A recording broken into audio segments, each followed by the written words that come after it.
And now, another moment in the life of Barack Obama. My mother began to retell an old story.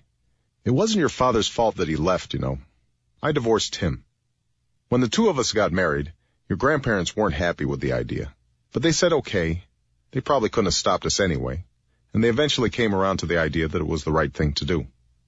Then Barack's father, your grandfather, Hussein, wrote Gramps this long, nasty letter saying he didn't approve of the marriage. He didn't want the Obama blood sullied by a white woman, he said. Well, you can imagine how Gramps reacted to that. And then there was a problem with your father's first wife. He had told me they were separated, but it was a village wedding, so there were no legal documents that could show a divorce. This has been Barack Obama with another moment in the life of Barack Obama on the Glenn Beck program. But we really don't need to look into any of that stuff. No, but you hear that Mitt Romney's great-great-great-great-grandfather or something lived near a polygamist? I did. What a lunatic. Oh, my goodness. Oh, man. Let me go to, is it Hanlon in Rochester? Hello, Hanlon. Yes, it is Hanlon. Hey, I just wanted to remind you of one of my favorite Barack Obama greatest hits is the Auschwitz lie. And I believe he was telling a group of veterans that his uncle, after coming home from World War II, had to stay up in his attic alone for a few months because of his experience at Auschwitz. And I thought to myself, geez, if I remember correctly, no Americans freed people at Auschwitz. That means your uncle was a Russian soldier carrying an AK-47? Is that what I just heard? Hang on just a second. You would have a problem with that? Because... You know, I think one of the greatest ironies about the White Sox thing is the famous White Sox scandal that almost ruined baseball in 1919. You can't even name Shoeless Joe Jackson, for the love of God, please. I know. I know. That's the thing. Thank you, Adlin. I appreciate it. Play the Auschwitz thing. We got to hear this because it's amazing what this man has said in making up who he is. Listen to this. I had a uncle who was one of the, who was part of the first American troops to go into Auschwitz. Oh. Really? With the Red Army? Hang on just a second. He had an uncle who... His father... This is quite a patriotic family. Yeah. His father, who was a Kenyan, a communist, who hated America and never served in the American military, and who died in Kenya and was buried in Kenya, apparently requested an American flag to be draped over his coffin. There's number one. Yeah. Then his uncle freed Auschwitz, was one of the first people, first Americans in when they liberated Auschwitz, which was liberated by the Russian army. That's incredible. I mean, it's incredible if you're a Russian that he was one of the few that were there. But seeing that was his uncle a Russian, and the press doesn't think that this is important. This is really important because it tells you this man is making things up. And not just making things up as cute little stories like when, I don't know if you know this, he's not really Irish. Even though many people thought he was Irish when he went to Ireland and he was like, top of the morning to you. And, oh, it got a chill in the air. Oh, me bones are cold like the coldest Irish soup. Okay.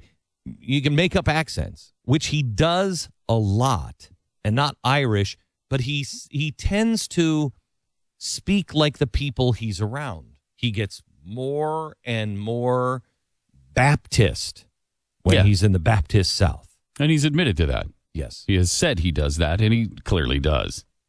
But nobody seems to think that it's important that the man is making up an alternate life. For political purposes. I mean, when he said this... The Kennedys decided we're going to do an airlift. We're going to go out to Africa. And we're going to start bringing young Africans over to this country and give them scholarships to study so that they can learn what a wonderful country America is. Yes. And this young man named Barack Obama got one of those tickets. That's amazing that he did, because he was in Hawaii 1 year before that program started. He was in Hawaii before JFK took office. Kind of problematic there. Nobody cared. Can I ask you, how many African Americans live in Hawaii and sound like they're from the South? 11. Okay, good. Do you have a counting problem? Because the president has a counting problem. He does have a counting problem, yeah. I mean, seriously, how many African Americans that were raised in Indonesia, moved to Hawaii, and lived there until they were 8, kind of sound like I'm from the South? Where did that accent come from? Because he went from Hawaii to Colombia? No, he went Hawaii, Indonesia, Hawaii, Los Angeles. Los Angeles, then New York, Boston. There's no South in this man. No. There's not a day in the South. Southern California. Sorry. Idiot. Good point. You're right. Come on, of course You're that's right. where you're going to get that 3 accent. words, Stu. Good point. Thank. Let me go to Dave in Arizona. Hello, Dave. You're on the Glenn Beck program. Yes, John Wooden, one of the greatest college basketball coaches of all time, had a quote, "Nobody's a total failure until they start blaming someone else." I think Barack missed that one. Yeah. Mm-hmm. Well, he was always a big fan of USLA and John Wooden's. And that whole, there was that Bill Waltons, who he was a big fan of, who went there, of course, and Kareem DeBlar, he was great. Excellent. Thanks, Dave. I appreciate your phone call. Let's go to Jackie in Florida. Hello, Jackie. You're on the Glenn Beck program.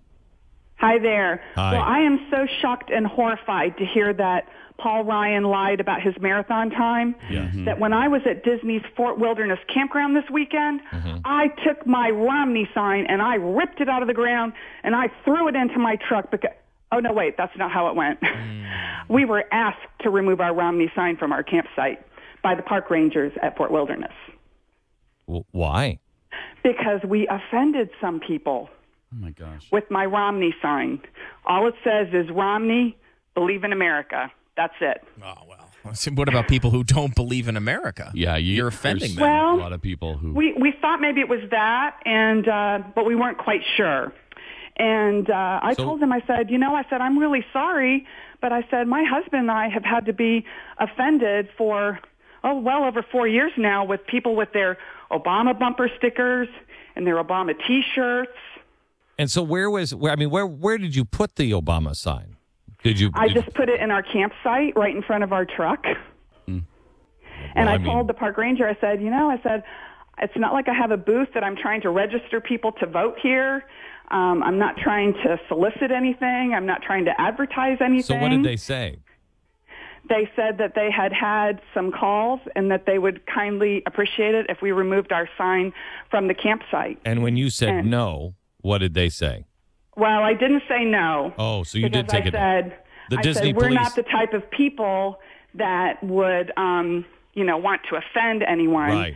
Okay. So we took it and we put it in our big carbon footprinted V10 F-250 Ford pickup truck. Okay, so did you leave it in the window, showing in the window? Yes. Okay. And I also took a cardboard box and I cut it up and I wrote a little message and put it in the other window that said, Fort Wilderness made us take down this sign with little unhappy Mickey face and a rest in peace First Amendment.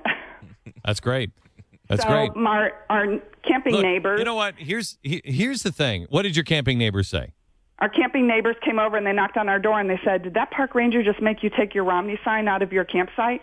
And I said, yes, ma'am, they did. And she said, well, we are so upset about that. She said, they're going to be getting a phone call from us. She said her husband, it was Night of Joy. I don't know if you're familiar with Night of Joy at Disney World, where all the Christian youth groups and church groups come for camaraderie and Christian music they have playing. That was Friday and Saturday night. And she said that her husband was at Epcot the evening prior with a person that had the F-bomb written on a T-shirt. And she said they had to take their youth group in front of that. And he said, if that didn't offend anybody, he said, I can't understand why someone would be offended just by the word Romney. Look, here's the thing. We can't sit down anymore. And we don't need to be in anybody's face, and we don't need to, we don't need to become everything we despise. We don't need to become them. But we also don't need to sit down anymore and be quiet. That's been the problem, is we have been quiet. We don't want to cause any problems. And like you said, we're not the kind of people that want to cause any problems. We don't want to do. That's fine. But I'm not going to shut up and sit down. I'm not going to sit in the back of the bus. I'm sorry. I'm not going to do it. 3 words. No. There you go. President Obama. Remember those 3.